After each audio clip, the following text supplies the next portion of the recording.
দেখো কোষে দেখি 2 ক্লাস 10 এর বই 14 দাগের অঙ্ক সরল সুকোষা। একই সময় অমল ঘোষ বইটা নিজে খুলবে, অমল ঘোষ বসুমতীরায় 2000 টাকা ব্যাংকে জমা রাখেন, ব্যাংকেও পোস্ট অফিসে, তারা যথাক্রমে ব্যাংক থেকে পাইছে 2360 টাকা বছর পর, হ্যাঁ 3 বছর পর একই সময়, আর 2480 টাকা ব্যাংক পোস্ট অফিসে সুদের হার অনুপাত কত। তাহলে এই অঙ্কটা এই চাকরি পরীক্ষা তোমরা এত কিছু করবে না, ব্যাংকের সুদটা পোস্ট অফিসে সুদের অনুপাত যা হবে সুদের হার অনুপাত তাই হবে, কারণ আসল 2000 টাকা, দুই ক্ষেত্রে আসল 2000 টাকা, দুই ক্ষেত্রেই টাইম 3 বছর, তাহলে 2 বছর ওইটা অনুপাত যখন করবো 2000 আর 3 তো কাটা যাবে।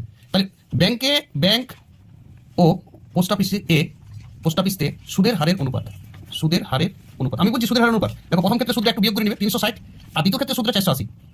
তাহলে সুদের নিচে যদি আমি আসল আর সময় দিয়ে ভাগ করি, আসল সময়টা একই আছে, সেই তো কাটা যাবে, তাহলে করারই দরকার কি। তাহলে তুমি ডাইরেক্ট লিখবে এইটাই উত্তর, 12 120 দিয়ে কাটাকাটি করবে, 120 ডিরেক্ট 3 120 0 0 এমনি কাটাইছে, 12 দিয়ে কাটতে পারো 3 4। যেহেতু উভয় ক্ষেত্রে আসল কত, উভয় ক্ষেত্রে আসল 2000 টাকা ও সময় 3 বছর, এবং লিখতে পারো হাতে লেখা খারাপ, একটু কম্প্রোমাইজ করো, আমি স্পিড ছাড়ার চেষ্টা করছি। যদি উভয় ক্ষেত্রে আসল আর সময়টা একই থাকে তাহলে সুদের অনুপাতটাই সুদের হার অনুপাত হবে। হ্যাঁ একটু তোমরা সুদটা দেখাবে বিয়োগ করে, একটা 2360 থেকে 2000 বিয়োগ করে 360 টাকা, এটাই মূল প্রসেস, এটাই বড় প্রসেস, পরীক্ষাতে করা যাবে।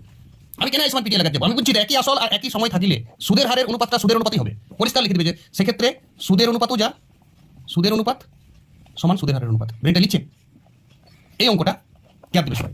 আরে আমি এমসিকিউ টাইপ করব, যদি এই অঙ্কটা পাই এটা বিয়োগ করে অনুপাত করব, এমসিকিউ তো ডাইরেক্ট উত্তর লিখব, কোনো কথা না, কিন্তু নিজের গণনা চাকরি পরীক্ষায় খুব ইম্পর্টেন্ট অঙ্ক, সুদের অনুপাতটাই সুদের হারের অনুপাত, কারণ একই আসল আর একই সময় যেহেতু আছে, হবে কি আসল আর সময় তো কাটা যাবে, করার দরকার কি সুদের হারটা, আমার তো সুদের হার বাই করতে পারে না, সুদের হার অনুপাত বাই করতে বলেছি, আমি অনুপাত কেন ডিরেক্ট করব না, সময় কেন